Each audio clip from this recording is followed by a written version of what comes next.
오늘은 마태복음 23장 말씀입니다. 오늘도 주시는 말씀의 은혜가 우리 안에 넘치기를 원합니다.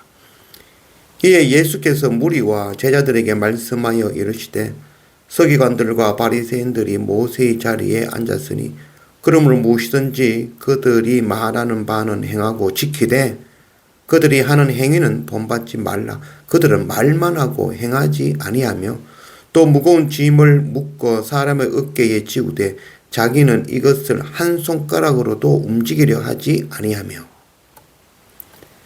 예수는 제자들에게 서기관과 바리새인들이 모세의 자리에 앉았다라고 말씀하고 있죠. 이는 그들이 가르치고 전하는 것은 모세가 하나님으로부터 받은 말씀을 전하고 있다는 것이죠. 그러나 그들은 하나님의 말씀은 전하지만 그 말씀을 행하지는 않는 자들이라는 것이죠. 그래서 주님은 그들이 전하는 말씀은 귀히 여기고 듣고 행하고 지키지만 그들이 행하는 행위는 결코 본받지 말라라고 말씀하고 있는 것입니다. 오늘날은 수많은 말씀들이 쏟아지고 있는 그런 홍수, 말씀의 홍수 속에 살고 있죠. 우리가 정말 하나님의 말씀을 받는 지혜가 필요한 시대입니다. 하나님의 말씀은 우리가 그걸 듣고 받고 행해야 되는 것이죠. 그러나 그것을 전하는 사람들의 행위는 보지 말아야 된다는 것입니다. 사람들은 높아지고 명령을 내리고 대장 되기를 원하죠. 그러나 주님은 한 번도 대장이 되거나 높아지거나 호령하는 모습은 성경에서 볼 수가 없죠. 주님은 해라 라고 명령을 내리는 것이 아니라 늘 함께 가자, 또 함께 하자라고 말씀하셨죠. 우리가 바라봐야 될 분은 바로 참 스승이 되시는 주님이신 것입니다. 10절 또한 지도자라 칭함을 받지 말라. 너희의 지도자는 한 분이시니 곧 그리스도시라. 너희 중에 큰 자는 너희를 섬기는 자가 되어야 하리라. 누구든지 자기를 높이는 자는 낮아지고 누구든지 자기를 낮추는 자는 높아지리라. 우리의 지도자여 선생님은 오직 한 분 그리스도이십니다. 큰 자는 섬기는 자입니다. 낮아지면 제일 쉽습니다.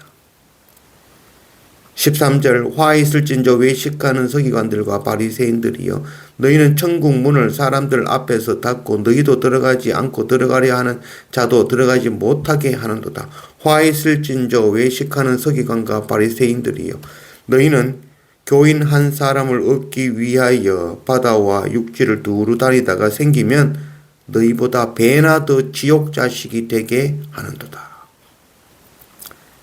내 죄를 깨닫지 않고는 은혜를 알 수 없습니다. 은혜를 알지 못하는 자는 절대 섬기는 자가 될 수 없는 것이죠. 내 죄를 알지 못하면 애쓰고 노력하는 것이 외식하는 자, 윗선자인 것이죠. 교회 다니며 예배드리고 믿는다고 말하는 것이 믿음이 다가 아닐 수가 있는 것이죠. 그것으로 구원받기에 합당하다고 가르친다면 그것이 오히려 천국에 들어가지 못하게 하는 그런 가르침이 되고 말 것입니다. 16절 화 있을진저 눈먼 인도자여 너희가 말하되 누구든지 성전으로 맹세하면 아무 일도 없거니와 성전의 검으로 맹세하면 지킬지라 하는도다.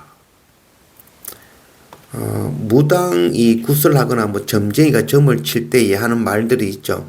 어허 복채가 부족하구나. 돈을 내라는 것이죠. 뭔가를 하려면은 정성을 들이라는 것이죠.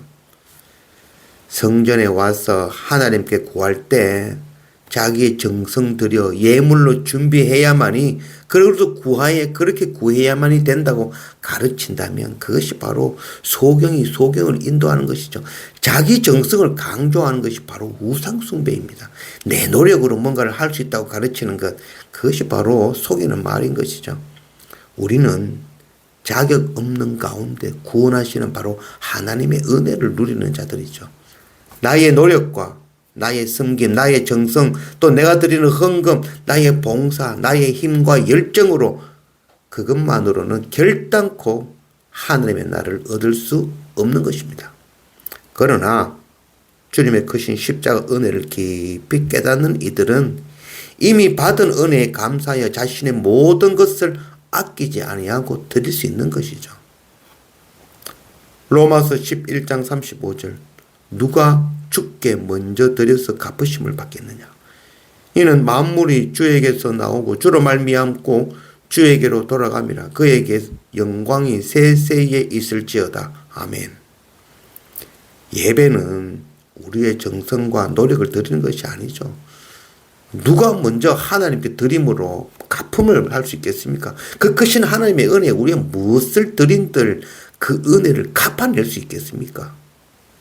예배는 드리는 것이 아니라 하나님으로부터 죄의 용서와 주님의 그 십자가 고난의 은혜를 구하고 받는 것이 바로 예배인 것이죠. 하나님의 긍휼과 십자가 은혜를 받는 자는 자신의 삶을 아끼지 않고 드리게 되는 것입니다. 37절 예루살렘아 예루살렘아 선지자들을 죽이고 네게 파송된 자들을 돌로 치는 자여 암탉이 그 새끼를 날개 안에 모음같이 내가 네 자녀를 모으려 한 일이 몇 번이더냐. 그러나 너희가 원하지 아니하였도다. 보라 너희 집이 황폐하여 버려진 바 되리라. 내가 너희에게 이르노니 이제부터 너희는 찬송하리로다. 주의 이름으로 오시는 이여 할 때까지 나를 보지 못하리라 하시니라. 수많은 선지자들이 전한 말씀과 예수님께서 이 땅에 오셔 전한 말씀, 동일한 말씀을 전했죠. 그리고 그 말씀을 동일하게 거부하는 완악한 우리의 모습이라는 것 알아야 됩니다. 혹시나 심판의 날이 가까워 와도 이것을 깨닫지 못하다가 멸망할까 두렵고 떨림으로 우리가 말씀 앞에 서야 되는 것입니다. 날마다 말씀과 예배로 내 정성과 내 노력으로 하나님께 나아갈 수 있다고 하는 그 우상 숭배를 버리고 바라보는 십자가가 아니라 나의 십자가를 지는 자가 되며 내게 주신 것으로 감사함으로 고아와 과부와 나그네들을 섬기고 구제하며 사랑하며 우리의 눈을 열어 내가 정말 죄인임을, 내가 바로 죄인 중에 괴수임을 깊이 깨달아 알고 날마다 엎드리는 그런 우리 모두가 되기를 원합니다.